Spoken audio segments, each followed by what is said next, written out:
Hello, good morning dear student. Gayatri Vidya Mandir के YouTube channel पर आपका पुनः स्वागत है।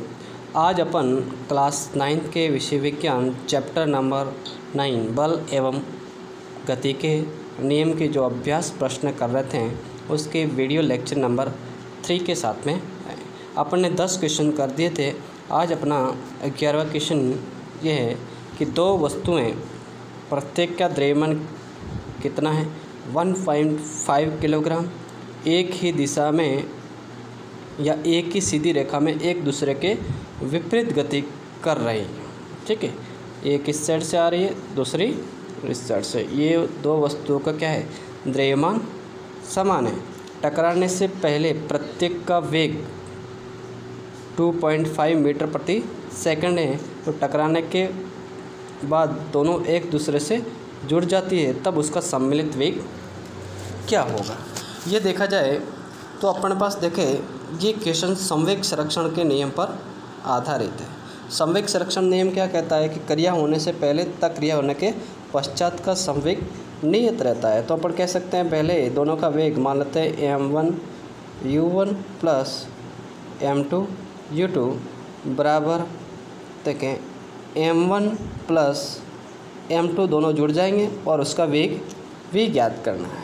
ठीक है, तो वेग v बराबर कितना हो जाएगा m1u1 plus m2 u2 upon m1 plus m2।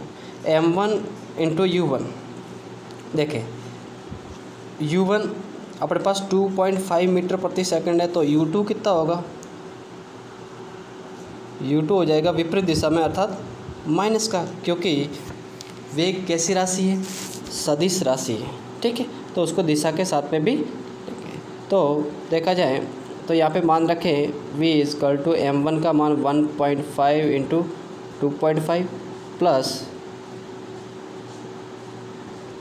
ये m2 इंटू u2 1.5 इंटू -2.5। तो अपने पास देखा जाए तो ये दोनों जुड़ जाएगी, तो इसका संवेग अपने पास कितना आ रहा है, 0 आ रहा है। कितना आ रहा है, 0 आ रहा है।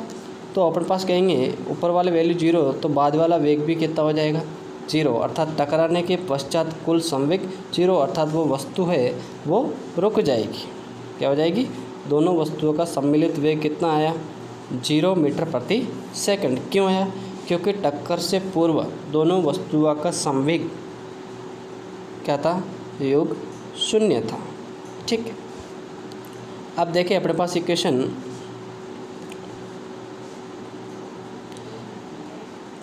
रखा है।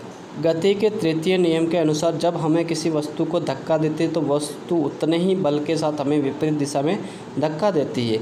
यदि वह वस्तु एक ट्रक है जो सड़क के किनारे खड़ा है, संभवतः हमारे द्वारा बल आरोपित करने पर वह गतिशील नहीं हो पाएगा। एक विद्यार्थी इसे सही साबित करते हुए कहता है कि दोनों बल विपरीत इन बराबर है जो एक दूसरे को निरस्त करते हैं। इस तर्क पर अपने विचार दें, तब बताएं कि ट्रक गतिशील क्यों नहीं हो पाया, गतिशील क्यों नहीं हो पाया। अपने पास एक व्यक्ति है और दूसरा क्या है, ट्रक है। इस ट्रक का भी कुछ द्रव्यमान होगा, द्रव्यमान है तो इसका कुछ क्या होगा, जड़त्व होगा। ये व्यक्ति जो बल आरोपित करेगा वो बल इसके जड़त्व के कारण उसके गति करने का क्या करता है, विरोध करता है, जबकि इसका द्रव्यमान कम है, इसका जड़त्व बहुत ही अधिक है। हाँ, सही बात है कि जो ये बल आरोपित करेगा उतना ही यह वापस भी बल आरोपित करता है, लेकिन वो बल जो लगने वाला बल है वो इसके जड़त्व के से कम है, इसलिए वो ट्रक क्या करेगा, नहीं चलेगा। तो अपने पास यहाँ पे सही साबित किया कि दोनों बल विपरीत एन बराबर जो एक दूसरे को निरस्त कर देते हैं, बिल्कुल गलत है, क्योंकि दोनों बल दो भिन्न भिन्न वस्तुओं पर आरोपित हो रहे हैं। ठीक है, अगर एक ही वस्तु पर होता तो ही सही है। ठीक है, बिल्कुल गलत है, क्योंकि दोनों बल दो भिन्न भिन्न वस्तुओं पर आरोपित है, इसलिए एक दूसरे को निरस्त करने का प्रश्न उठता ही नहीं है। वास्तव में ट्रक का द्रव्यमान अधिक होने के कारण इसका जड़त्व बहुत ही अधिक होता है। तो हमारे द्वारा आरोपित बल का मान कम होने के कारण यह सड़क तथा पहिए के बीच घर्षण बल को खत्म कर पाने में असमर्थ हैं, अतः ट्रक को गतिशील करने में अत्यधिक असंतुलित बल की आवश्यकता होगी। ठीक है, कि जो ट्रक तथा ज़मीन के बीच जो घर्षण बल लगने वाला है, वो जो ये व्यक्ति बल लगा रहा है वो क्या करता है, घर्षण बल से कम है, अर्थात उसको ख़त्म करने में क्या है, असमर्थ हैं, इसलिए ट्रक गतिशील नहीं हो पाएगा। ठीक है, चलें अगला क्वेश्चन कि एक 200 ग्राम द्रव्यमान की एक हॉकी की गेंद, मान लेते हैं m बराबर कितना है 200 ग्राम, और दूसरा 10 मीटर प्रति सेकंड से u = 10 मीटर प्रति सेकंड चलती हुई 5 किलोग्राम द्रव्यमान के गुटके से संघट करती है। संघट का मतलब टकराती है। दूसरा एक कैपिटल M द्रव्यमान वो कितना है तथा उससे जुड़ जाती है। उसके बाद दोनों एक साथ उसी रेखा में गति करते हैं। संघट से पहले तथा संघट के बाद के कुल संवेगों की गणना करें तथा दोनों वस्तुओं की जुड़ी हुई अवस्था में वेग की गणना करें। ठीक है, तो देखिए संघट से पहले इसका संवेग क्या होगा, P होता है m × v। तो ये 200 ग्राम है तो इसको किलोग्राम में 0.2 × 10 तो कितना हो जाएगा 2 किलोग्राम × मीटर प्रति सेकंड, 2 किलोग्राम × मीटर प्रति सेकंड। अब यहाँ पे अपन ने 5 किलोग्राम को क्यों नहीं लिया, क्योंकि 5 किलोग्राम की वस्तु कैसी थी, स्थिर थी। क्या थी, स्थिर थी। तो टक्कर से पूर्व संवेग कितना होगा 2 किलोग्राम × मीटर प्रति सेकंड। फिर टक्कर के पश्चात P2 होगा, वो दोनों वस्तुएं जुड़ जाएगी, मतलब m प्लस कैपिटल M और उसका वेग v। तो P2 बराबर कितना हो जाएगा 5.2 v। अगर ये दोनों बराबर है तो P1 बराबर P2, तो 2 बराबर 5.2 v। तो v = कितना होगा 20/52, तो 5/13 मीटर प्रति सेकंड। ठीक है, तो ये क्वेश्चन हो गया हमारे पास। अगला क्वेश्चन ये है कि 10 ग्राम द्रव्यमान की एक गोली सीधी रेखा में 150 मीटर प्रति सेकंड के वेग से चलकर एक लकड़ी के गुटके से टकराती है। जैसे ये लकड़ी का गुटका है, यहाँ से कोई गेंद आई कितने 10 ग्राम की और 150 मीटर प्रति सेकंड से, और 0.03 सेकंड बाद और रुक जाती है। गोली लकड़ी रुक जाती है। गोली लकड़ी को कितना दूर तक भेदेगा, गोली और लकड़ी रुक जाती है, गोली इसके अंदर कितनी भेदेगा। लकड़ी के गुटके द्वारा गोली पर लगाए गए बल के परिमाण की गणना कीजिए। पहले तो 10 ग्राम की गोली, तो इसका द्रव्यमान कितना होगा उन पास 0.01 किलोग्राम। गोली का प्रारंभिक वेग कितना है 150। टक्कर t बराबर उसके पश्चात 0.03 सेकंड के पश्चात उसका अंतिम वेग रुक जाने का मतलब 0, तो अपन देखते हैं कि ये किस त्वरण से गति करते हुए अंदर गई। तो इसका त्वरण आप जानते हैं, गति का प्रथम समीकरण v बराबर u प्लस at, तो a बराबर हो जाएगा v minus u upon t। तो a = अपने पास कितना होगा v माइनस u, तो ये माइनस का 150 क्योंकि 0 माइनस 150 अपॉन t 0.03, तो लगभग कितना माइनस का 5000 मीटर प्रति सेकंड स्क्वायर। माइनस क्यों है, क्योंकि वेग में निरंतर कमी हो रही है। अब कितनी भेदेगी उसको ज्ञात करने के लिए त्वरण दूरी ज्ञात करनी पड़ेगी। तो दूरी अपने पास अंतिम वेग और प्रारंभिक वेग पता है। ठीक है, अंतिम वेग कितना है 0, प्रारंभिक वेग 150 और दूरी त्वरण अपन ने यहाँ से ज्ञात कर दिया। तो v² बराबर u² प्लस 2as, तो v² 0 हो जाएगा। तो u² बराबर माइनस का 2as एस, तो S equal to u square minus का 2a। तो ये 150 का स्क्वायर अपन 2 इंटू 5000 तो लगभग कितना आएगा 2.25 मीटर तय करेगा। ठीक है। दूसरा पूछा था इस पर गुटके के लकड़ी के गुटके पर लगाया गया बल न्यूटन की गति के सेकंड लिए 9 से एफ बराबर कितना होगा एम है।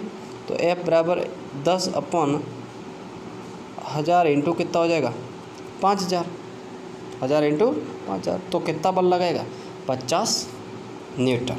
ठीक है। जो पूछा है, अब अगर नील त्वरण से गति करती है तो अपन गति के समीकरण लगाएंगे। ठीक है। अब देखिए अगला क्वेश्चन, एक वस्तु जिसका द्रव्यमान 1 किलोग्राम है 10 मीटर प्रति सेकंड के वेग से एक सीधी रेखा में चलते हुए विरामावस्था में रखे हुए 5 किलोग्राम द्रव्यमान के एक लकड़ी के गुटके से टकराती है। मतलब विरामावस्था में रखा हुआ लकड़ी का गुटका एक कोई वस्तु आ रही है 1 किलोग्राम की, 1 किलोग्राम की कितने 10 मीटर प्रति सेकंड से विरामावस्था में, इसका द्रव्यमान कितना है 5 किलोग्राम, लकड़ी के गुटके से क्या करती है टकराती है। उसके बाद दोनों साथ साथ उसी दिशा में गति करते हैं। जैसे ये वस्तु आई यहाँ से टकराई और बाद में भी वह इसी दिशा में गति करते हैं, दोनों साथ साथ। तो मतलब दोनों क्या होंगे एक ही वेग से गति करेंगे। मान लेते हैं उसका वेग कितना है v। संघटक से पहले तथा संघटक के पहले तथा बाद में कुल संवेगों की गणना करें। तो आपस में जुड़ने पर उसका, ये से क्वेश्चन कर चुके हैं। संघटक का मतलब टक्कर के पश्चात उसका वेग क्या है। तो अपने पास संवेग संरक्षण के नियम से पहले संवेग कितना हो जाएगा कि एम P1 बराबर M1 U1 plus M2 U2। तो P1 M1 1 into 10 plus 5 into 0, क्योंकि गुटका गति नहीं कर रहा तो P1 कितना आएगा 10 मीटर किलोग्राम इंटू मीटर पर सेकंड। ठीक है। इसी प्रकार P2 कितना हो जाएगा बाद में, तो P2 बराबर हो जाएगा M1 plus M2 into V। तो P2 इजकल टू कितना होगा 1 प्लस 5 इंटू V अपन को ज्ञात करना है। तो P2 बराबर कितना हो जाएगा 6V, और वो किसके बराबर होगा P1 के। तो मैं कह सकता हूँ P1 कितना आया 10 और वो कितना है 6V। तो वेग कितना आएगा 10/6, तो लगभग 1 पॉइंट कुछ समथिंग आएगा मीटर प्रति सेकंड। ठीक है। तो उसका वेग ही आ गया 10/1.67। ओके। अब देखिए इक्वेशन है कि 100 किलोग्राम द्रव्यमान की वस्तु को एक वस्तु का वेग समान त्वरण से चलते हुए 6 सेकंड में, कि एक वस्तु यहाँ से A पॉइंट से चली B पॉइंट तक कितने 100 किलोग्राम की है, और वस्तु का वेग समान त्वरण से चलते हुए 6 सेकंड में, यहाँ पर 5 था और 6 सेकंड में कितना हो गया 8। तो वस्तु के पहले तथा बाद में संवेगों की गणना करनी। तो पहले संवेग P1 इक्वल टू कितना होगा P1 equal to M into V। M कितना होगा 100 इंटू 5। तो P1 की वैल्यू कितनी होगी 500 किलोग्राम मीटर प्रति सेकंड। ठीक है। तो इसी प्रकार P2 के लिए केवल क्या द्रव्यमान तो वही है, केवल वेग चेंज। तो कितना होगा P2 बराबर 800 किलोग्राम मीटर प्रति सेकंड। ठीक है। अब दूसरा संवेग हो गया। अब दूसरा पूछा है अपने पास उस बल के परिमाण की गणना करनी है। तो न्यूटन के गति का सेकंड लॉ क्या कहता है कि संवेग में परिवर्तन की दर क्या कहलाती है आरोपित बल के समानुपाती। तो F इजकल टू हो जाएगा delta P upon delta T। संवेग में परिवर्तन F इजकल टू हो जाएगा P2 माइनस का P1 अपॉन कितने सेकंड में 6 सेकंड में। तो F equal to P2 minus P1 800 minus 500 upon 6। तो F इजकल टू अपने पास आएगा कितना, ये 300 300/6, तो F इक्वल टू कितना आएगा 50 न्यूटन। ठीक है, तो ऐसे क्वेश्चन करने हैं। ठीक है, अगले क्वेश्चन 17 से अपन अगले लेक्चर में करेंगे। ठीक है, आई होप आपको चीज़ समझ में आई होगी। धन्यवाद।